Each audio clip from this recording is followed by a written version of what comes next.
Part 2, Chapter 1, The Trojan Princes. Watchmen stood on the towers of the gateway, looking out from the Trojan walls to the distant sea. In the courtyards of the princes throughout the city, men were at work upon armor. Small boys were handing them tools, running for oil for the straps, or crowding about to listen to the history of each piece brought out for repair.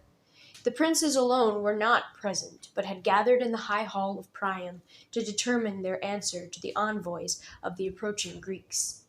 Priam sat in the center of the old men near him, and his 50 sons and their cousins were ranged on either side. Old Antenor held the staff of the speaker, but the young men would not listen to him. They thrust out their feet and lay back with open insolence, or turned to speak to one another. Paris made a jest and laughed among his companions. Antenor turned on him, the white staff quivering in his indignant hand. "You told us the Greeks would not come," he remarked with withering contempt. "I said that Menelaus would not bring them," retorted Paris, scrambling to his feet. "Nor has he. His brother Agamemnon leads the host." "What matter, since they are here?" cried the old man. "This only," answered Hector, the leader of the brothers, lifting his head from his hand, "that the Greeks have not come here for Helen merely, or Menelaus would have brought them himself. Do you think so mighty an army will go tamely home without fighting after a year of preparation for war?" "We have just heard Menelaus," said Antenor. "He asked only Helen and satisfaction for wrong." "Menelaus is a fool," replied Hector briefly. "He can see no further than himself. Princes of Troy, the real envoy of Agamemnon is Odysseus, whom you have just heard. Although he is a marvelous speaker, you must not be deceived by him, for you can see from his own words that the war has already opened. Months ago, our father, Priam, sent messengers to the cities of the mainland and to the islands, begging them to uphold our cause. Now the Greek fleet has fallen upon them. Cities have been sacked and queens held to ransom. The king of Thebes and his 7 sons have perished for our sake. Men have died in our cause, Trojan leaders, and we cannot now abandon it ourselves." "Bitter is your sorrow for Thebes," answered Antenor boldly, "but beware lest in your anger you bring the same fate on Troy.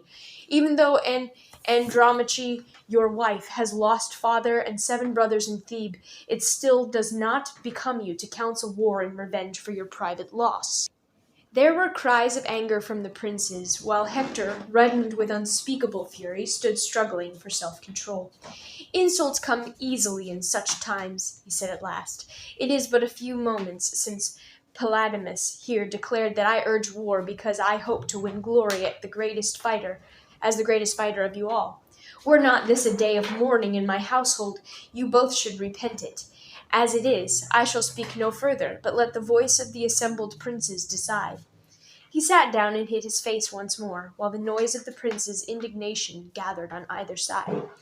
I say we shall perish as Thebes has," cried Antenor over the tumult. "The very name of Trojan will disappear from the earth." "That shall never be," declared grave young Aeneas, son of the goddess Aphrodite by Anchises, who was cousin to the king. "My mother foretells that a great race shall spring from me, and that it shall rule the Greeks themselves and all other peoples, even to the pillars of Heracles, which lie at the edge of the world." "Be that as it may," cried the fierce young Troilus, "I and my brothers, who are Priam's sons, rule over you in Troy." He put his hand to his sword and glared at Aeneas, who returned his look with defiance. Old Priam made a sign to Antenor, and the counselors sat down frowning, while the king rose slowly to his feet. There was a great dignity about the old man, for he had been a king for 50 years. Even the 2 angry youths turned from each other, while the murmur and shuffling of the assembly died away. "Let us not quarrel about the future," said Priam at last in the slow, distant fashion of an old man who takes pains to be heard. "That still lies in the urns of Zeus, and no man can know what it will be. Our answer to these 2 envoys concerns us now, and I say it must be war. Hector does not urge battle for his wife's sake, but because we have no other choice. You all know the Greeks sacked Troy before in my boyhood, killed my father, and carried my sister away with them as a slave. I am therefore no lover of Greeks, yet when the first envoys come from Menelaus, I bade you return Helen peaceably. At that time you said Menelaus could not gather an army, and that it would shame us to yield to his threats. We defied him, and his messengers went out to the cities of our alliance, so that all the east began to prepare for war. Now war is here. Let us destroy the Greeks utterly, and leave none of Agamemnon's army to return home and boast of his deeds. War is here, echoed the princes eagerly, but the old men around the king sat silent and grave. Hector, said Priam to his son, shall we fight on the shore, or let the Greeks land freely, and meet them on the plain outside our gates? Hector raised his great head once more and fixed his bright blue eyes on the king. On the shore, said he quickly. Later, if they win a landing, we will destroy them on the open plain. Behind Troy lie the wilds of Mount Ida, so that we are safe from siege, for they will not dare to surround us, lest they be surprised from thence. They must camp on the shore beside their ships, for if we can burn these, they will have no means of escape, and will utterly perish. The princes shouted in applause as they clashed their swords against their armor, for many had come to the council already, clothed in the weapons of war. Such a noise arose in the hall that for a time they did not hear the clamor of the trumpets. The watchmen on the gateway towers were shouting. Already the dark sea was dotted with sails, numberless as the petals of a cherry tree scattered by the wind. Folk hurried to the walls and the roofs of the houses, while the clamor of 1,000 voices rose on the air. The temples of the gods stood grouped on the citadel, which was a small steep eminence rising in the center of the town. There stood the little wooden shrine of Athena, housing an image rudely carved and incredibly old, yet treasured above others. It was said to have fallen from heaven, and a legend declared that as long as it remained on the citadel, Troy would endure. Next to it lay the temple of Apollo, lately built of fair white marble, with a colonnade all around. Even as the princes, roused at last by the clamor, hastened out of the hall of King Priam, Apollo's priestess came out of the shadow of the temple of columns and stood regarding them. The priestess was a tiny figure clothed in pure white, pale as a marble statue. Ash-blonde hair streamed loosely over her shoulders from beneath the woolen band that marked her sacred office. Cassandra had dedicated herself as priestess and bride of Apollo, who had given her the power of foreseeing the future. Later she had wished to break her vows and marry, in punishment for which Apollo had added the curse that she should never be believed. The younger princes came running across the square toward the gateway, and Cassandra let them go indifferently, for the message that she had been charged with was not for them. Behind came a group of the older ones, moving more slowly, among whom the great head of Hector rose high above the rest. With a sudden gesture, Cassandra tore at her hair, screaming like a madwoman. "Look!" she cried, pointing at vacancy. "Hector drags dead in the dust behind Greek chariot wheels. See our foes laugh. Troy flames. Woe is me! Agamemnon! Fierce Agamemnon!" she shrieked again and again, while Hector beckoned to the temple attendants, who had run out at their mistress's cry. "Lead her in," he said sternly. "Treat her kindly, but keep her indoors while the madness is on her. It is not fitting that a king's daughter should run screaming about the streets. She is too gentle for war, and terror fills her with wild fancies. Surely her mind will recover when victory comes." Hector turned to go calmly, though his heart was heavy for the madness of his sister. Moreover, in his melancholy moods he also saw into a future that seemed to him dreadful beyond men's powers of belief. Yet it was too late for peace with honor, so that he smiled as he walked to the ramparts, that all might see their leader was glad to look upon his foes. Part 2, Chapter 2. The Foremost Man. Laodamea was so new a bride that the great house her husband had been building for her was still unfinished. The hall was but just roofed over, while the storehouses and sheds for the cattle had not been begun. Nevertheless, her own chamber was completed, though the pieces of the great bed that would stand there lay piled against the wall. Protesilaus himself had been adorning with pictures beautifully inlaid in gold and ivory, and now his young wife would let no workman lay hand on it. She still slept on through the rough pallet hastily put up for her when she and Protesilaus had been wed. Night was her happiest time, for she often would dream of her husband. Before he sailed for Troy, she had caused a wax mask of his face to be modeled and painted cunningly. Now she had made the artist complete the whole figure, which had draped in Protesilaus's garments. Placed in a poor light in the darkest corner of the chamber, it sometimes seemed as though it actually were her husband when she glanced at it quickly. She had a strange superstition that when she could see it in this way, at the time of sunset, it would come alive in her dreams that night. Sometimes it actually did this, yet the vision was always oppressive, bringing a dreadful feeling of sadness. Many words would come into her mind, but she could never think which to say. She would gaze on him, and he on her in a despairing, agonized silence, until presently the short night was over, and she was alone. The old king and queen were gentle with their strange, sad daughter-in-law, but it seemed to them that as yet they hardly knew her. The fact was they were old and had learned that time passes if slowly. In a year or two, when Troy was taken, their son would come back to them again. To Laodamia, the years ahead were so black and long that she could not imagine them passing. Try as she would, she was unable to conceive that the time for happiness could return. For the present she sat long hours in her chamber weeping, or wandered silently through the unfinished courtyards of her home. She put away her rich robes with their bright woven borders and dressed in white, like a simple slave or a widow. The old couple shook their heads, dismayed by her thin bony arms and her peaked face, which looked almost as white as her garments. Double checking. Laodamia. Yeah. Laodamia.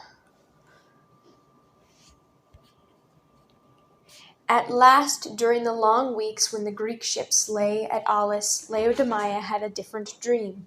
She thought she took the wings of a seagull and fled out over the ocean to join her lover, she knew not where. She found him standing in the prow of his ship, clad in full armor. His face looked strange and eager, and he made no sign as she swept down past his head with a scream that was lost in the creak of the oarlocks and a great sound of shouting. Protesilaus shifted his shield as a stone whizzed past. Now she saw that there were 1,000 ships on the sea. The water was black with them. Their long oars crept over the surface like the legs of beetles, and they edged in towards the land. On the beach, slingers were working madly, sending volleys of stones about the ships like hail. The shields, however, protected the spearmen, and these stood like bulwarks in front of the rowers so that the ships came steadily on. The massed ranks of warriors by the water's edge shifted and parted to a great shout of "Hector!" as a champion strode out before them, armored in glittering bronze. He seemed a huge figure of a man, fully 7 feet from the tip of his plume of red horsehair to the straps of his sandals studded with bronze. His great spear flashed like fire in the sunlight. Over all the noise of the battle, his deep voice could be heard shouting, "Death to the foremost man!" Death to the foremost man echoed the masses behind him, and a forest of spears was shaken in the air. The slingers had ceased their throwing, lest they injure their own men when the battle was joined. Now the creaking of the oars died also, and the ships fell away in confusion, each one unwilling to drive first up the beach. In the sudden lull, and the shouts of startled helmsmen rose wildly on the air. Protesilaus glanced around him. On either side of the foremost ships hung back in confusion, while those behind pressed on. Here and there the crash of collision arose. With a sudden gesture, he raised his spear in the air and shouted to his rowers. Their oars plunged into the water, and his ship leaped forward onto the land. "Death to the foremost!" yelled the Trojan crowd. "Immortal flame!" shouted Protesilaus, and leaped. He landed at the edge of the water, stumbling slightly as the loose pebbles shifted underneath his feet. Before he could straighten himself, Hector was upon him. With a great clash of the Trojan spear pierced him through both shield and breastplate, and bore Protesilaus backward to the ground. His helmet splashed into the shallows and disappeared from sight. Ships were driving out onto the beach now, and all along the edge of the water, battle was joined. Behind the front ranks, men were dragging and heaving at Prostelous. They had him out of the water at last, but Laodamia saw his golden head fall back limply and knew that he was dead. Strangely enough, the terror of this vision did not drive Laodamia to despair. Rather, it gave her hope that the gods would have some pity, since they had granted her a vision of the tragedy yet to come. From that time she spent many days at the altars of the gods, particularly of Father Zeus and Hermes, the messenger of dreams. "Grant me 3 hours with my husband after his death," she prayed. "If he must perish, at least bring him back to me for a little while before he goes down to the land of the dead." Her heavy heart was actually lighter after some time, for she believed that her prayer would be answered. Although she dreamed no more of her husband, she thought, "This is a good sign," and left the altars of the gods to wait in her chamber for her lord. She neither ate nor slept any more, it seemed, and was faded to a white, wasted image of herself, but she did not care. It was the evening of a long summer day that, glancing over her shoulder at the statue, as she often did, she once more imagined that it moved. Her heart beat high, but she would not look at it again. "It is only an image," she thought. "My husband himself will appear to me in time." Something stirred in the corner behind her. It was no statue, but Protesilous himself, with dripping hair, leaning heavily on his spear. She leaped to her feet and flung herself into his arms. A long time was spent in kissing, during which there was no need for words. At last, however, the two sat down, hands linked, while Laodamia leaned against her husband's shoulder. The familiar oppression of her dreams now came over her. In the face of the long parting before them, there was nothing that she could say. "Have you no word for me?" she asked at last. "I must go down to the daffodil fields of Elysium, where the spirits of dead heroes dwell, and where the loves of the shades are as faint as their ghostly figures. While life and strength are still within us, speak to me of our love." "I cannot speak," said Laodamia in agony. "I do not think my voice will be heard on earth any more. Wait for me in the daffodil valleys, for you may be sure I shall follow you soon." He loosened her hands and got up slowly. A long last look passed between them. "Come soon," he said quietly at last. "The memories of the shades grow faint in the dim land of Hades. Happier are the meanest slaves on earth than the ghosts in the valley of Elysium. Come soon, lest I forget." She opened her pale lips to answer, but her husband was gone, and only the waxen image stood stiffly where he had been. Laodamia sank down on her bed, not weeping, but broken in spirit. Turning her face to the wall, she lay there without movement or speech until she died. The Greeks in Troyland, when their footing was won and the black ships lay on the beach, made a grave mound for Protesilous. Within it they buried his ashes and also his armor, for they said it was a brave leap. He was truly the foremost to win immortal fame. It is fitting to send such a hero down in a statue to the land of the dead.